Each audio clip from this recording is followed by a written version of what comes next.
Bon, la ligne défensive incomplète de cette sélection algérienne. Billiard qui ressort le ballon offert à Islam Slimani qui peut contrôler. Et il a senti bien sûr l'arrivée de Riyad Mahrez. Mahrez qui a un petit peu d'espace face à lui. Riyad Mahrez dans la surface de réparation. La frappe. Riyad Mahrez. Et le petit bijou qui nous est offert par le milieu de terrain de Leicester. Le ballon d'or africain qui vient montrer la voie. On fait d'accord à 0 pour l'équipe nationale algérienne. Et quel chef-d'œuvre! Ouais, la magie de Riyad Mahrez a opéré le très bon travail d'Islam Slimani qui a attendu du soutien avec Riyad Mahrez et, va-t-on dire, dans la position préférentielle du milieu de terrain de Leicester avec ce pied contraire, ce crochet extérieur et cet intérieur du pied dont il a le secret qui va bientôt déposer quasiment à l'INPI Riyad Mahrez. Mais quel but! Et il vient là faire du bien à son équipe. Oh, le 7e but en sélection pour Riyad Mahrez, celui-ci est de la plus haute importance au regard également de cette entame de match. Au moins comme ça les gens qui sont devant la télé peuvent le vivre complètement. Slimani qui est venu presser, gêner la relance de Moukourova. Belkiter qui allonge vers Soudani.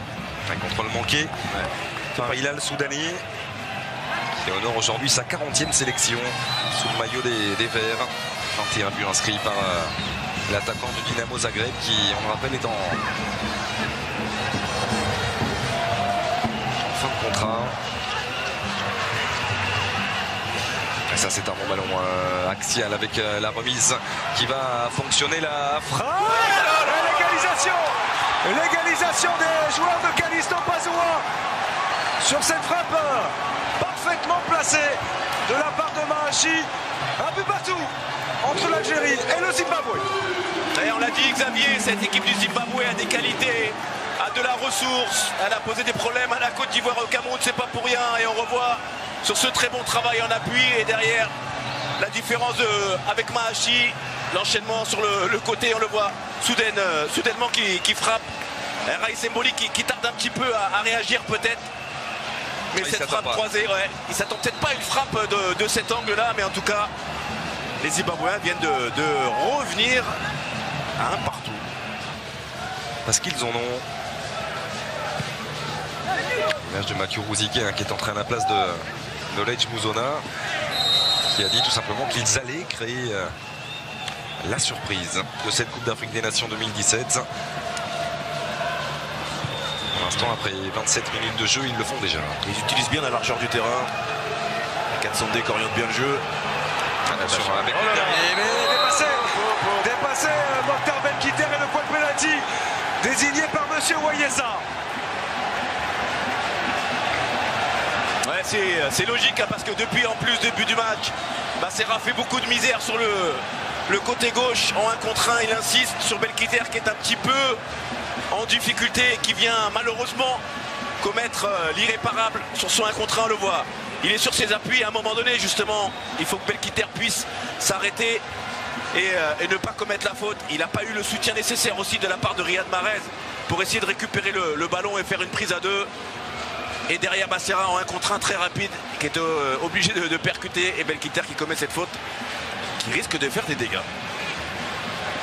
Et la concentration de Niacha Mouchekwi qui est en train de faire le vide. Tenter d'aller tromper Raïs Mboli. Attention Goulab qui est déjà dans la surface de réparation. Il va faire une nouvelle fois un petit peu la police. Monsieur Wayesa, l'arbitre central éthiopien. Zera, c'était pas la première fois qu'il venait faire la différence dans son couloir. Il va falloir travailler peut-être un petit peu plus défensivement dans les couloirs algériens. Mouchekwi face à Raïs Mboli. Le contre-pied. Le Zimbabwe qui prend l'avantage et qui met 2 buts à 1 face à l'équipe nationale algérienne. Ouais, sacré coup de tonnerre sur le plan du résultat, même si sur la forme, c'est pas immérité. Les Zimbabwéens qui, depuis l'entame de match, font des choses très intéressantes, sont cohérents sur le plan offensif. On l'a vu par l'intermédiaire notamment de 400D qui élargit bien le jeu. Et cet homme sur le côté gauche qui fait des misères aussi. Passera qui a compris qu'il avait pris le meilleur sur Belkiter, provoquer ce penalty et derrière permettre au buteur maison, après la sortie de Musona, Mouchekwi, d'aller tranquillement battre Raïs Mboli.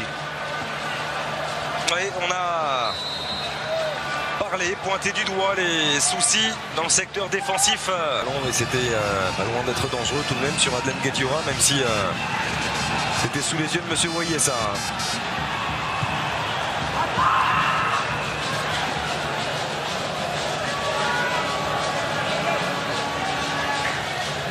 Et Georges Diekens qui continue à apporter malgré tout du calme et de la sérénité à ses joueurs.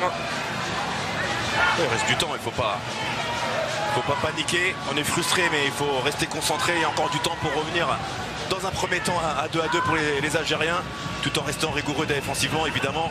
Allez, pas et attention à l'erreur de Mefta avec la frappe, premier poteau encore une fois.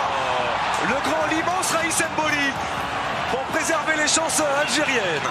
La frappe de Katsandel, c'est juste à côté.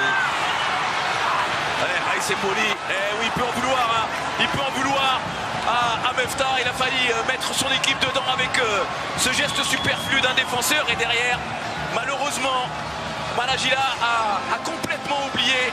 C'était Kamabia qui était seul dans la défense algérienne. Et le contre mené par Marez, la frappe de Marez. Et ça passe sous le ventre de Boukurouba. Et l'Algérie est récompensée de ses efforts en deuxième période. 2 buts partout entre les Fennecs et le Zimbabwe. Mais c'est grandement grâce à Raïs Mboli qui a préservé les chances algériennes dans ce match. Oui, ils vont pouvoir dire un grand merci. On a vu même des attitudes d'Aïssa Mandi quasiment en remerciant on ne sait qui, mais on a vu encore avec cette frappe de Riyad Mahrez, on est passé du 3-1 pour Zimbabwe au 2-2 et pour le moment ça permet aux Algériens de souffler. Et défenseur de Chardonnay qui allonge vers Islam Slimani. 400 est toujours là. Biliat. C'était compliqué, intervention à Issa Mandi. Ben Taleb avec Yassine Brahimi qui va bien fixer pour écarter vers Fawzi Goulam. Le centre de Goulam, premier poteau. Encore une bonne intervention défensive de la part du Moroyois. Et c'est terminé. C'est terminé, on en restera là, 2 buts partout entre l'Algérie et le Zimbabwe.